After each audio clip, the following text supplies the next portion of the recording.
정부 규제와 강남의 싸움 뭐 이 정도로 요약할 수 있을 것 같습니다. 아하. 정부 입장에서는 이제 뭐 전국 부동산 조절이라든가 이쪽보다는 강남이 조금만 오르면은 뭐 휘어잡겠다, 조져잡겠다 이런 거고 정부의 칼날이 조금이라도 무뎌지거나 그러면은 강남은 언제든지 올라가겠다. 그래서 극도의 눈치 싸움 상황이 아닌가 그렇게 보여집니다. 근데 우려되는 건 이 와중에 뭐 지방이라든가 이쪽은 거의 버림을 받은 정책의 버림을 받은 지역이 아니냐. 그래서 지방은 계속적으로 침체를 하고 있거든요. 네. 그 침체 폭이 최근에는 조금 줄어들었지만은 뭐 최근 한 3년 이상을 계속 침체했기 때문에 아주 힘든 상황이다. 그렇게 볼 수 있습니다. 아무튼 최근에 정부가 금리에 손을 댔어요. 예, 예. 그나마 부동산 때문은 아닌 것 같고요. 아, 그렇죠. 거시적으로 이제 아마 경제가 너무 지금 좀 염려가 돼서 그렇죠. 수요를 진작하는 측면에서 이제 금리를 손본 것 같은데 예, 예. 부동산에 어떻게 뭐 큰 영향이 있을까 어떻게 보십니까? 뭐 결론적으로 말씀드리면 뭐 영향은 아주 제한적일 것이다라고 제한적이다. 보여집니다. 거의 대부분의 논문들이 지지하는 게 금리를 인상하면은 집값은 하방 압력을 받고 인하를 하면은 상방 압력을 받는다라고는 알려져 있습니다. 네네. 근데 이제 우리나라가 지금까지 금리 인상할 때 한 번도 집값이 떨어진 적이 없거든요. 아, 그렇습니까? 그건 왜 그런가 하면 거시 경제가 더 큰 변수다. 거시 경제가 워낙 좋기 때문에 금리를 인상하더라도 거시 경제의 상승 효과 때문에 하방 압력이 상쇄되는 그런 모습을 보여왔습니다. 근데 이번에 이제 금리 인하를 한다는 거는 거시 경제가 굉장히 좋지 않다. 이런 얘기일 수도 있고요. 그리고 이제 정부에서는 대출 규제를 아주 강하게 하고 있습니다. 네네. 특히 이제 뭐 LTV, DTI, 최근에 뭐 그렇죠. DSR 별의별 내용을 다 달아가지고 규제를 강하게 하고 있는 상황에서 그리고 대출 총량까지도 어느 정도 규제를 하고 있습니다. 이 상황에서 이제 25bp 내린 거 가지고 그 크게 올라가는 효과가 있겠느냐. 그렇겠네요. 적어도 1%포인트 정도는 움직여줘야지 네. 그게 이제 큰 메리트로 다가오고 그래서 투자를 늘린다 이런 식의 연구들이 많습니다. 지금은 어느 정도인가 하면은 대출 규제가 워낙 세가지고 집을 사고 싶은 사람이 이제 대출을 거의 못 받지 않습니까? 서울 지역은. 그러니까 이제 전세금 대출을 받아서 투자하는 경우도 있습니다. 네. 전세금 대출 최근에 보면 그 주택 구매를 위한 대출은 거의 증가세가 미미한데 전세자금 대출은 폭발적으로 늘고 있거든요. 이 말 상당수가 전세자금 대출을 통해서 집을 사는 그런 식으로 이제 풍선 효과까지 나타나고 있다. 네, 네. 이 상황에서 금리 조금 변한 게 어디만큼 영향을 줄 것이냐 이렇게 보는 거죠. 그렇군요. 말씀 듣고 보니까 뭐 시장에 그렇게 큰 영향은 없을 것 같은데. 예. 근데 정부에서는 하여튼 분양가 상한제를 또 도입하겠다. 예. 하면서 이렇게 압박을 카드를 들고 나온 지 좀 됐는데 왜 뭘 걱정하는 걸까요, 그러면? 정부에서는 이제 분양가가 최근에 좀 높게 책정되는 게 있고 기존에도 이제 분양가 위원회도 있고 심의위원회가 있고 허그 주택도시보증공사에서 분양 그 보증을 할 때 평가를 하거든요.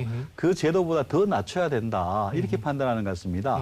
정부에서의 논리는 분양가를 계속 그냥 놔두면은 기존 주택 재고 주택도 가격이 올라가기 때문에 분양가를 잡아야지만 잡을 수 있다 전세 주택을 그렇게 생각하는 것 같은데 사실 우리나라에서 이제 200만 원 공급한 게 90년대 초반입니다 입주한 게 그 이후에 이제 분양가 상한제를 통해 가지고 네. 재고 주택이 잡혔다는 연구 결과는 뭐 거의 없는 상황입니다. 오히려 영향이 없다 이런 것들도 나타나고 있고요.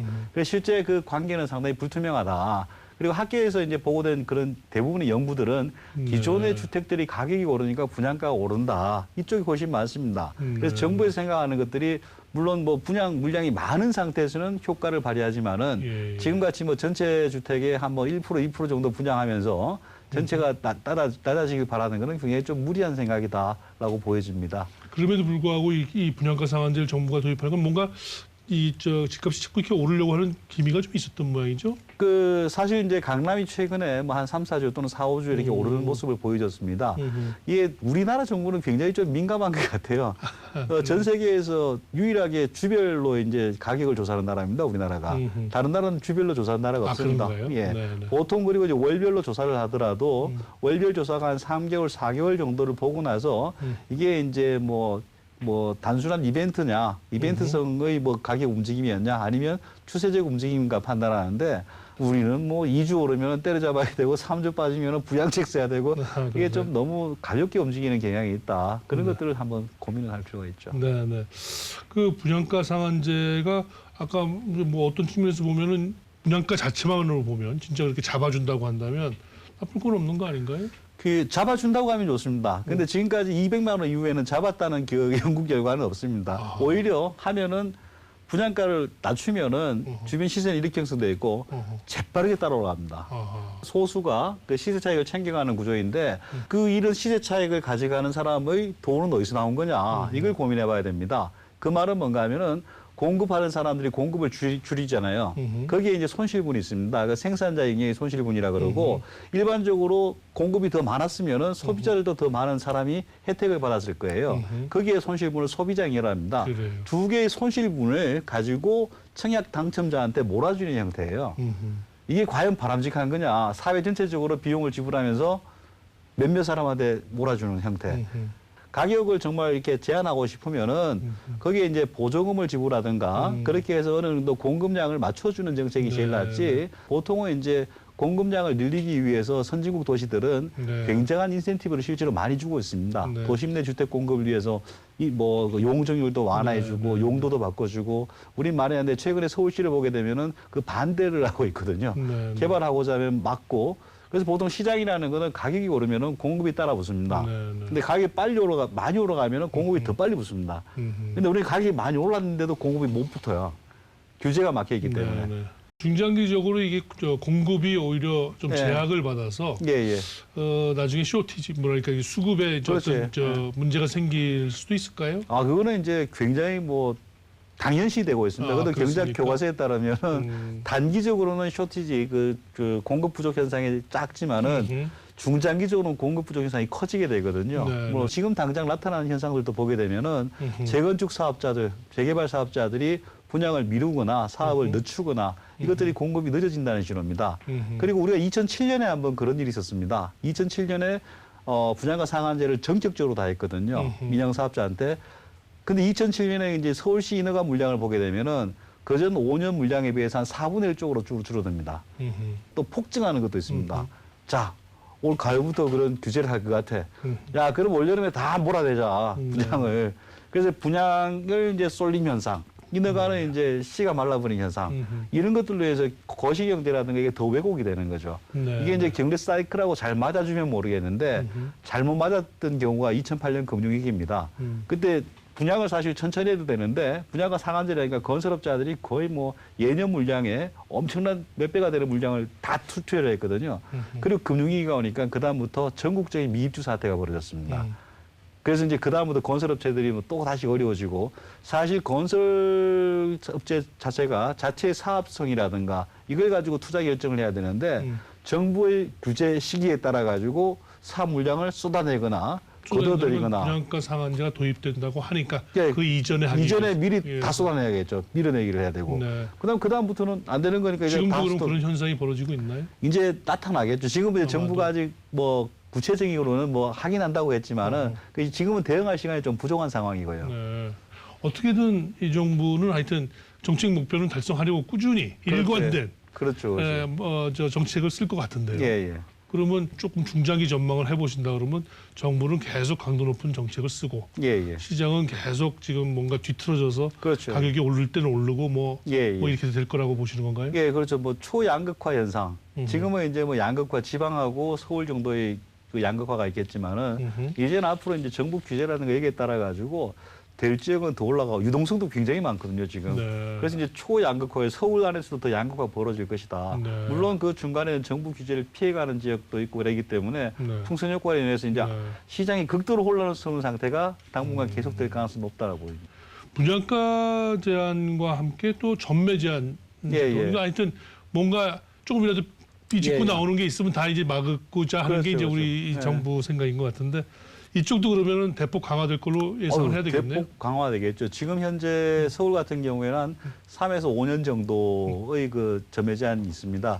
공영 개발 같은 경우에는 5에서 한 뭐 7, 8년 정도 이렇게 제한이 있는데 그 노무현 정부 때 시행했던 걸 보게 되면 한 10년으로 강화했습니다. 뭐 그 정도까지도 갈 수 있는 게 아니냐 그렇게 보입니다. 근데 재밌는 거는 점유 제한을 강화했을 때 그애가 가격이 그 주변 연도에 비해서는 아주 많이 폭등한 애입니다. 그래서 점유 제한 강화라는 거는 시장에서 어떻게 받아들이느냐. 앞으로 유통 물량이 없구나. 유통 물량이 없으면은 지금 현재는 양도세 중과 때문에 유통 물량이 없어졌고, 그다음 임대사업 등록 때문에 유통 물량이 없어졌거든요. 그다음 전매자연까지 하면 유통 물량이 더 없어지고 특정 상품에 대한 쏠림 현상은 더 심해질 것이다. 그러면은 특정 지역의 가격이 더 불안해질 가능성이 있다. 이렇게 볼 수도 있습니다. 네, 네. 한번 주제를 조금 옆으로 가보고 싶은데 예. 이러다 보니까 이제 중장기적으로 물량 부족이 당연히 이제 걱정이 되고 거기에 대한 대책으로 나오는 게 이제 신도시 아닌가요? 예. 3기 신도시 정책 갖고 지금 뭔가 왈가왈부 많이 됐는데 우리 그쪽도 전문이신데 어떻게 보세요, 이 신도시 정책? 3기 신도시는 이제 뭐 우리의 수도권 수급 물량을 살펴봐야 되는데 정부에서도 그렇게 얘기합니다. 앞으로 한 2, 3년, 3, 4년은 공급 물량이 서울 쪽에 좀 넉넉한 편이다. 그 말은 뭔가 하면은 우리가 한 2, 3년 전부터 인허가 물량이 굉장히 많습니다. 그래서 이제 그게 작년, 올해, 그리고 후년, 그 다음 해까지 물량이 이제 입주가 되거든요. 그러면 이제 가격 안정 효과를 어느 정도 볼 수 있겠는데, 기대할 수 있겠는데, 그 이후 물량이 부족합니다. 그 이후 물량을 어떻게 이제 확보를 해야 된다. 그래서 이제 특히 이제 그 가격을 움직이는 키가 되는 게 강남이면은 강남 주변에 많이 하면 효과가 클 텐데 정부에서는 강남 주변은 뭐 조금 적당히 하고 뭐 동서남북 이렇게 이제 사방에 이렇게 신도시를 했죠. 이렇게 공급을 하게 되면은 공급의 안정 효과는 있을 것입니다. 과거에 이제 신도시를 했을 때 적어도 몇 년간은 안정 효과가 나타났거든요. 네. 뭐 아쉬운 점은 이제 가격에 직격탄을 줄 수 있는 그런 지역들에 대해서는 물량이 좀 적은 게 아니냐.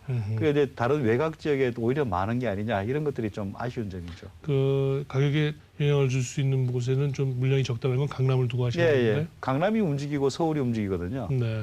근데 강남을 잡으면 서울도 좀 잠잠해질 가능성이 높습니다. 네네. 근데 이제 그쪽 지역의 물량이 상대적으로 많지 않은 편이기 때문에 과연 정부 기대대로 그렇게 쉽게 되겠느냐 그런 의구심은 있죠. 하남, 과천, 고양 이런 쪽에 지금 얘기가 발표되지 않았습니까? 예. 어때 지역 선정은 보시기에 어떻습니까? 저는 사실 그쪽 지역에 가는 게 맞냐.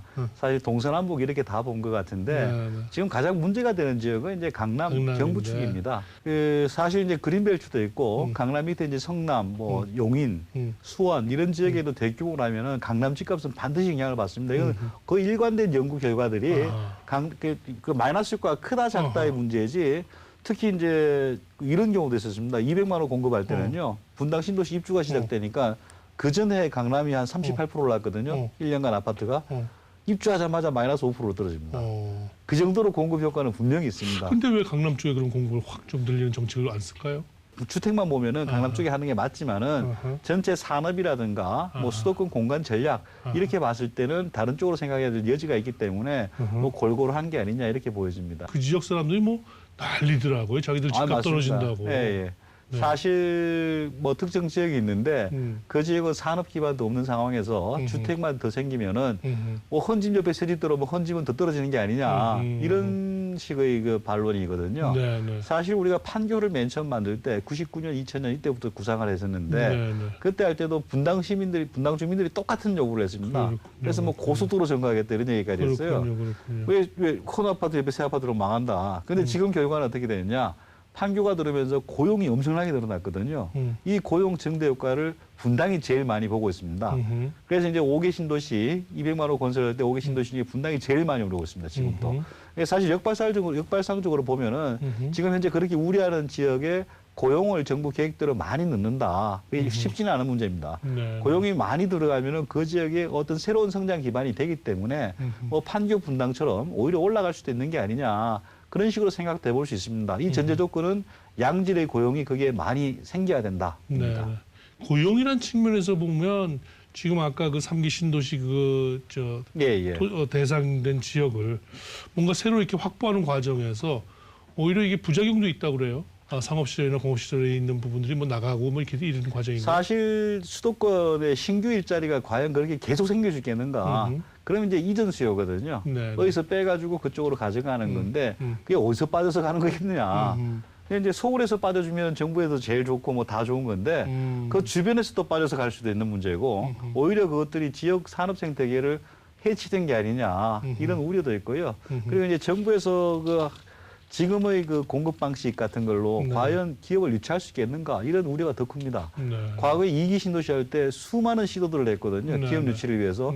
근데 지금은 이제 아주 딱딱한 그 경직적인 공급 규칙 가지고는 기업들은 거의 유치를 못했습니다. 지금도 빈 땅이 많고요. 네, 네. 그런데 근데 2기 신도시가 여기겠다 그러면 서울이 여기겠다 그러면 그 사이에 3기 신도시가 들어가는데 이 친구는 어떻게 되겠는가. 그래서 네, 이 둘 다 어떻게 하면 살리는 방안을 좀 찾아야 되는 게 아니냐라고 네, 보여집니다. 네.